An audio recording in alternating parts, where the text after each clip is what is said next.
Ready, aim. Hi, every baby. Welcome to or welcome back to our channel. If you're new here, my name is Kidden and this is my daddy, Hoshi. I'm Hoshi.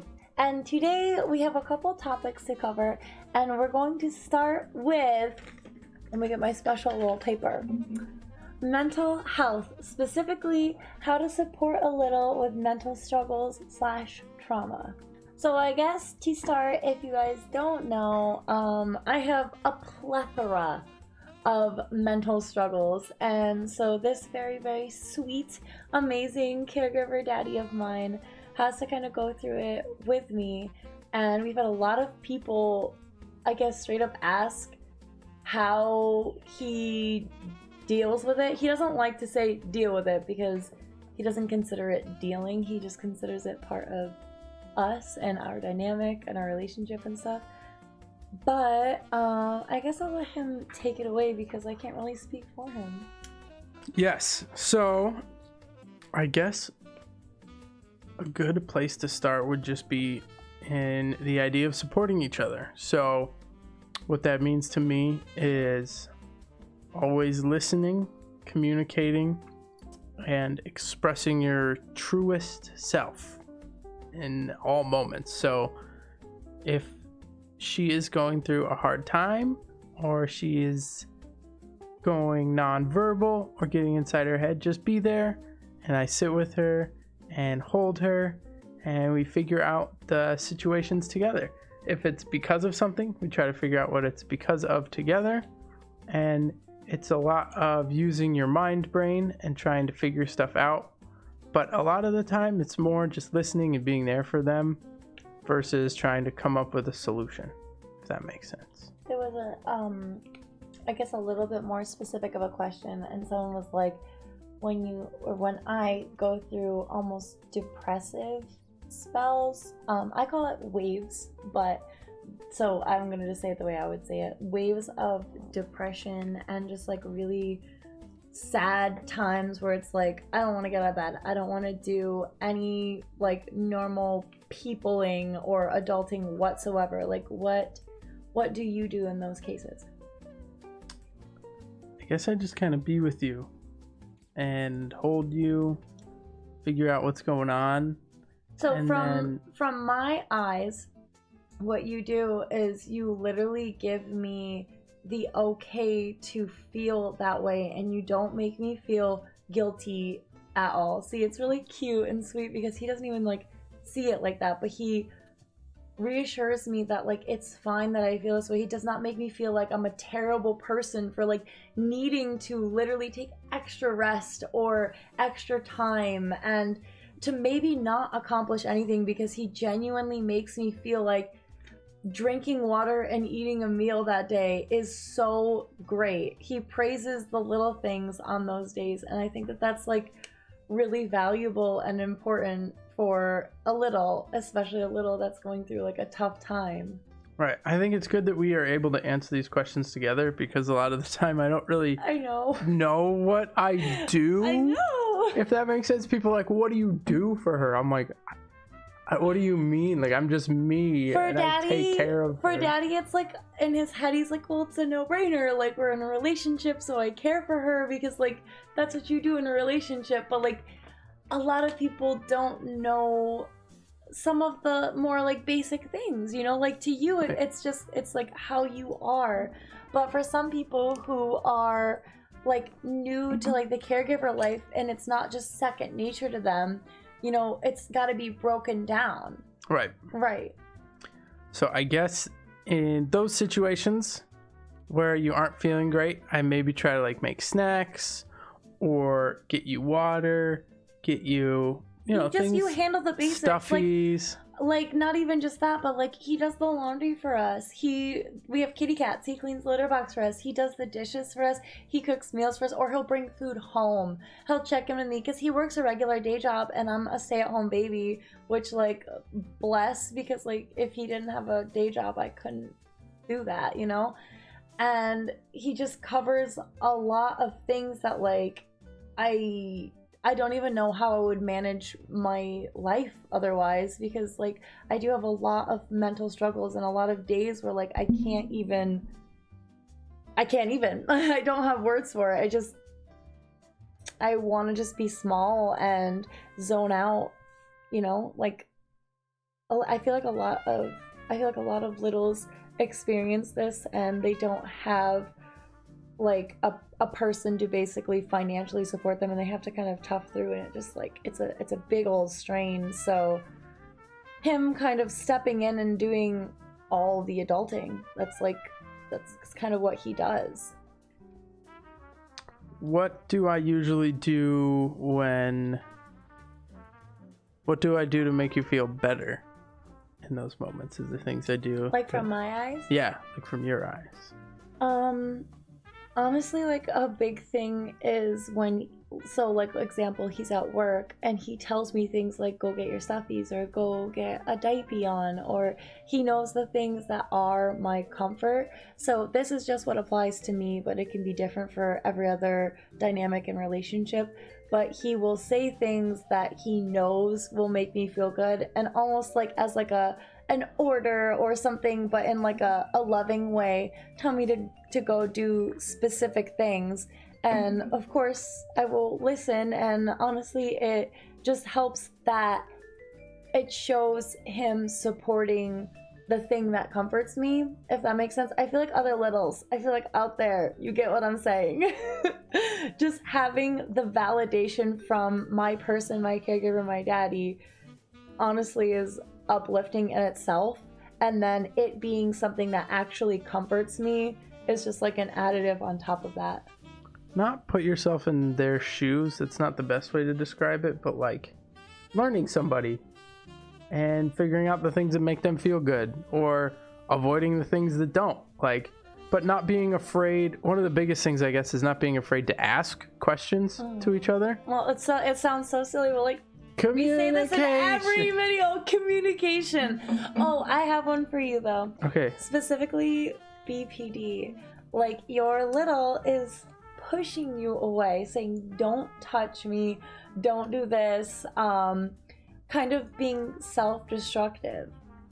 Like you, for me specifically, guys, this is very specific, especially when it comes to BPD, because like someone could say don't touch me and they could mean it, but like it's learning your person. Because when I say leave me alone, don't touch me, what do I mean? You mean come give me a hug, pay attention to me. Correct. It's learning your person. It's asking them, but I know that because I've tried, and we've talked about it. Trial and so error, man. I think it's trial and error, man. Don't be afraid to ask your person, like, not while they're in the middle of like a BPD fit, or not while they're in the middle of like a stressful situation. Making conversations like this normalized. So don't be afraid to ask your person when they're in a normalized zone, a normalized headspace, what feels good when they don't feel good. Right. So say, like, when you ask me not to touch you, is that what you mean, or is that just what you're saying?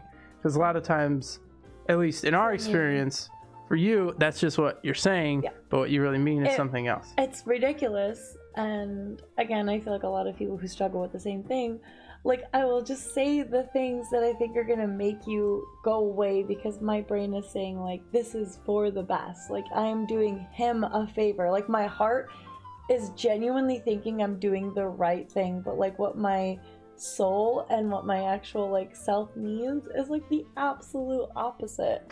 Right. Communication. Don't be afraid to ask your person what they need in certain scenarios. And also, littles, if we're talking about specifically littles, like, don't be afraid to just have these conversations like as a normal thing. We'll be sitting, sorry, Dino. We'll be sitting watching like a show, and I'll just like be like, you know what I was thinking about, and I'll just tell him, you know, like he or they're there for you to like make sure that, you know, they're doing a good job. And the way that they can do the best job is by you communicating your thoughts and them learning you and you guys learning each other. That's very important. Don't be afraid to ask questions that you're wondering about, and that goes for any situation. Like, do you like when I get stuff ready for you, or would you rather do that? Does it make you feel good to get stuff ready? It's kind of about communicating in each other's love languages and figuring out how to best take care of each other. Yeah, like we're still, like everyone looks at us and they kind of like idolize us, but like we're still learning as we go. Like I express to him all the time that, especially as I dive deeper into like my AB sides and stuff, like the things that I want him to do for me, and literally our pillow talk is like, I want you to help like do this and that and the other thing for me, and he's like open to it, you know? Like, I don't know, you don't ever want your partner to feel ashamed of the things that they're very vulnerably sharing with you. Right. I would agree 100%. Yeah. Even if, I mean, obviously everyone can have boundaries, but like, you never want to make somebody feel bad for expressing themselves. Definitely. Okay, so the next little part we're going to talk about is reactions relating to and about trauma or things in your past that may be hard to talk about or hard to deal with together. So to start it off, it is always important, again, to keep your doors of communication, your channels of communication open with each other, to make sure that the things that you're talking about are okay and that each party feels included and listened to. Right? Oh. Does that sound good? Were you going to talk about what you experience when things trigger you and stuff? Through your eyes, so at least? not specifically like what the triggers are, but when specific things, even in just basic conversations or sometimes actions that trigger something from my past occur, my number one go-to is to become non-verbal. So that's very frustrating for myself and also for caregiver, my daddy, because then he has no idea what my thoughts are or how I'm feeling. So it's kind of like one of my bigger struggles, I guess you could say. So how we work through that. Yeah. Honestly, it's not really me. I kind of just am frustrated with myself, and you kind of have to talk me through it. Yeah, I would say it's, again, a lot of just learning each other, figuring out the things that each other need. Again, sometimes it's just knowing like an object that they need. If you want like a stuffed animal or a comfort object or something that helps you, or a PACI or a bottle or a drink or a snack, or it's kind of like a ridiculous guessing game. We also do have a nonverbal chart, which was custom made by one of my friends for me, and basically, to sum it up, it's a bunch of pictures with words on it that I can point to, but a lot of the time I don't even turn to that because I don't know what I need or what I want in those times. I'm kind of dependent on my daddy to just make it better. My brain is just in this like crazy overstimulated state of like, he's gonna make it better, and I don't want it to have to depend on myself. So again, it is all very personal, but for me it's just a lot of comfort and attention, and I sound so annoying, but like that's the truth. I just want him to hold me and like look at me and tell me that how I'm feeling is okay and that it doesn't make him feel bad, and that we're gonna work through it together because we're a team. I am literally quoting things he says to me. Again, he doesn't exactly see it how I see it, right. But like it helps to have you explain it, because right, I'm the one that's experiencing it, and like the things that he says just work so perfectly, and it's because he pays attention like on the day-to-day, and like being in a dynamic is a lot about that. It's a lot of your dynamic is also part of your life and your lifestyle, and if it's important to you, you prioritize that, and you care about the reactions that you have and that you give to your partner. So learning is an absolute top priority, learning each other. Yep, I would also say it's about putting your partner first in every situation. Whether it's, and this doesn't always work for everybody, but like some things we do is like, if I'm going to work and she wants something in the morning, it's being like, hey, it's okay to be a couple minutes late to work. I know that doesn't work for everybody.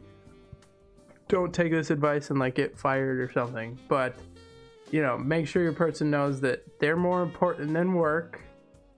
Obviously your life and relationships are more important than just what, you know, your quote unquote job is, and they're more important. So just reminding them of that. Like this is just I guess what we do. Yeah, for us, I guess we take the time to, you know, decide what we want to do together pretty much every night. Yeah, the world, if we want to like watch a movie. It's okay that the world pauses for a second for us to distinguish what exactly we need that's going to feel good for ourselves individually and together. Right. And it's, I mean, that, again, that doesn't work for everybody. I know everybody has different hobbies, different things they do. Some people are like, hey, I need to do, you know, do this and that every night. And like, that's okay. But also just think about priorities, you know what I mean? Like a simple thing is like one person might not like watching sports and the other person might want to watch the sports game. You know, like finding happy balances between small things, even like that. Yeah, I think that's a great example.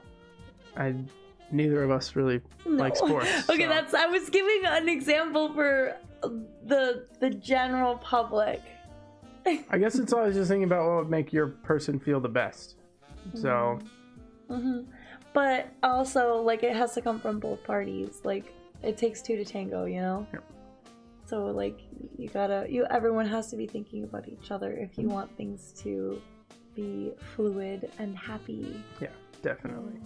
Okay, we have rambled on for long enough for this video. We do want to do a part 2 to dive in a little bit deeper with the relationship dynamic portion of the AB stuff.